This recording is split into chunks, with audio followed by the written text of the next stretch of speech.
Joli mot du jour, aujourd'hui, outrecuidant. Chers amoureux des jolis mots, bien le bonjour. Aujourd'hui, préparez vos égaux, redressez vos colonnes vertébrales et serrez vos ceintures de modestie car nous abordons un mot, un brin piquant. Oui, piquant comme un coup d'éperon verbal dans le derrière de l'arrogance. Voici venir outrecuidant. Ah, épisode culinaire aujourd'hui ? Ou comment éviter de trop cuire vos steaks tartare ? Non. Mais avant de vous expliquer ce que signifie précisément ce petit bijou venimeux, vous avez remarqué que, pour écrire outre sur un clavier AZERTY, les lettres qui le composent se trouvent toutes sur la première ligne, disposées dans l'ordre de droite à gauche. C'est dingue, non ? L'exemple même du savoir inutile, mais qui me fait rire in petto. Voilà, c'était cadeau, merci, on poursuit. Bien, respectons notre rituel et commençons par l'étymologie. L'antipasti linguistique, si vous préférez. Outrecuidant provient de l'ancien français ultrecuider, littéralement penser au-delà, se croire plus qu'on est. Ah, voilà déjà le parfum. La racine cuider signifiait croire, estimer, et cette particule ultre, notre outre actuel, comme dans outre-mer par exemple, au-delà de nos mers, ajoutait la notion d'excès, de dépassement et de trop-plein.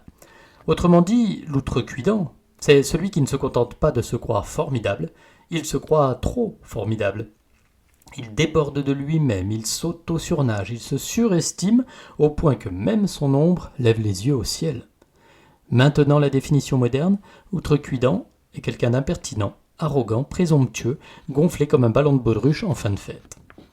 Ce n'est pas seulement quelqu'un d'orgueilleux, c'est quelqu'un qui dépasse allègrement les bornes, qui a l'insolence facile, la confiance hypertrophiée, l'assurance XXL. L'outrecuidance, c'est l'arrogance, avec le petit supplément crème chantilly. Exemple classique. Il eut l'outrecuidance de corriger le professeur devant toute la classe. Un crime de lèse-majesté, n'est-il pas ? Ou encore, elle entra, outrecuidante, persuadée qu'on allait l'applaudir. On applaudit, mais quand elle est sortie. C'est un mot délicieusement théâtral, un peu surranné, mais tellement savoureux qu'on devrait le servir à tous les plats, comme un condiment verbal. D'ailleurs, imaginez-le dans une dispute. « Mais tu te prends pour qui ?» Pour quelqu'un qui trouve ton ton outrecuidant. Chers auditeurs, petit aparté, vous qui n'avez que le son et pas l'image, quand je dis tonton, c'est en deux mots, je ne parle pas de l'oncle qui tousse derrière son téléphone. Je n'ai pas l'outrecuidance de plagier Fernand Reynaud, pour ceux qui ont la ref. Bref, quelques synonymes, présomptueux, imbu, insolent, bravache. Et une poignée d'antonymes, humble, modeste, effacé, et toute personne qui ne se prend pas pour le centre de l'univers. Alors, chers auditeurs, question dangereuse du jour, connaissez-vous quelqu'un d'outrecuidant ? Ne répondez pas trop vite, on ne sait jamais qui écoute le podcast à côté de vous.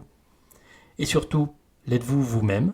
Si vous répondez « Non, non, jamais, absolument pas », méfiez-vous. Ça peut être le début d'une belle outrecuidance.